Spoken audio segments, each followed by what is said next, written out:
నేను చెప్పే ఏకం సత్ విప్రా బహుదా వదంతి. ఇక్కడ శివబాబాను జ్యోతి రూపంలో చెప్పిన 2 గంటల పాటు అత్యద్భుతమైనటువంటి దేహానికి సంబంధించింది, ఆత్మ పరమాత్మలకు సంబంధించిన అంశాలు అక్కడ చెప్పడం జరిగింది. అక్కడికి ఇది సంపద అంతా కూడా మనకేముంటుందంటే ఆధ్యాత్మిక సంపద మనం సంపాదించుకుంటున్నాం. ఇప్పుడు ఇది శరీరం వెళ్ళిన తర్వాత ఆత్మ నిత్యం, భగవద్గీత చెప్పింది, మిగతా పురాణాలు చెప్పినాయి. శరీరమేమో అది ముడతలు పడి వెళ్ళిపోతుంది. నేను కూడా ఒక శతకంలో రాసుకున్న చిన్న మంచిగా, బాల్య యవ్వనమందు బహు చక్కగా నుండు తరువాత క్రమముగా తరగుచుండు. బాల్యములో యవ్వనంలో చాలా బాగుంటుంది శరీరం, తర్వాత ముడతలు పడి అది నశిస్తూ ఉంటుంది.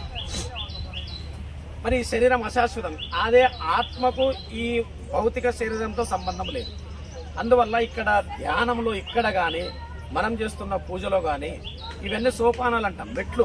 ఒక్కొక్క మెట్టు ఎక్కిన కొద్దీ మనం ఈ స్థాయికి వస్తాం. ఇక్కడ ఈ స్థాయికి వచ్చిన తర్వాత పత్రి ఇట్లా పెట్టాలి, ఒత్తులు 3 ఒత్తులు వేయాలన్నా 2 ఒత్తులు వేయాలన్నా, నూనె ఇక్కడ పోయాలన్నా, మొదటి కుడిది ముచ్చిన ఎడమ ముట్టించాలన్నా, టెంకాయ పచ్చ జుట్టు తీసి పెట్టాలన్నా, జుట్టు తీయకుండా పెట్టాలన్నా, టెంకాయకి అసలు బొట్టు పెట్టాలన్నా వద్దా, ఇవన్నీ కూడా ఎక్కడ వస్తాయంటే ప్రాథమిక దశలో ఇవన్నీ అవసరమే.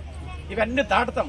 దాటిన తర్వాత దేహో దేవాలయ ప్రోక్తో జీవో దేవ సనాతన త్యజేత్ అజ్ఞాన నిర్మాల్యం. ఈ దేహమే దేవాలయం. ఎప్పుడు అజ్ఞానం అనే నిర్మాలాన్ని తొలగించిన తర్వాత నీ దేహమే దేవాలయం అవుతుంది, నీ ఆత్మనే జీవుడవుతాడు. ఇదే శంకరాచార్యుల వారు చక్కగా చెప్తారు. రత్నై కల్పితమాసనం హిమజలై స్నానంచ దివ్యాంబరము.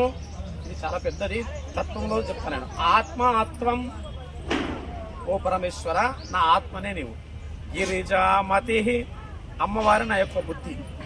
సహచర ప్రాణాహ, ఇక్కడ మనమందరం సహచరంగా కూర్చున్నాం. ఇక్కడ మన ప్రాణాలన్నీ మన సహచరులే ప్రాణాలు. అంటే శివభక్తులే, లేదా ఇట్లాంటి భగవత్ కథలు వినేవాళ్లే, లేదా ఇట్లాంటి యాత్రలోకి వచ్చిన వాళ్ళందరూ ప్రాణం. సహచర ప్రాణ. శరీరం గృహం, శరీరమే నీకు చక్కని దేవాలయం, ఆ గర్భగుడి.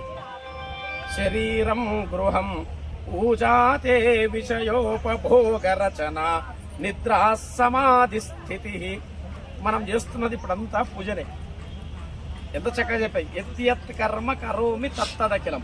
నేను ఏమేమి చేస్తున్నానో తత్ అఖిలం, అదంతా నీ యొక్క ప్రదక్షిణ.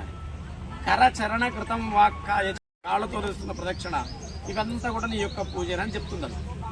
ఏటువంటి ఆ శివబాబా స్వామి గారు, ఆ జ్యోతి రూపంలో ఉన్నటువంటి ఆ స్వామి పరమాత్మ అందరినీ కరుణించాలని, ఈ యాత్ర సఫలీకృతమై మీ పితృదేవతలందరూ కూడా వారు స్వర్గంలో ఆనందాన్ని పొందాలని, మీ కుటుంబాలన్నీ కూడా చక్కగా అటు పిల్లలకు విద్య, ఉద్యోగం ఇవన్నీ కూడా జరగాలని మరొకసారి ఈ స్థానంలో ఆశీర్వదిస్తూ నాకు అవకాశం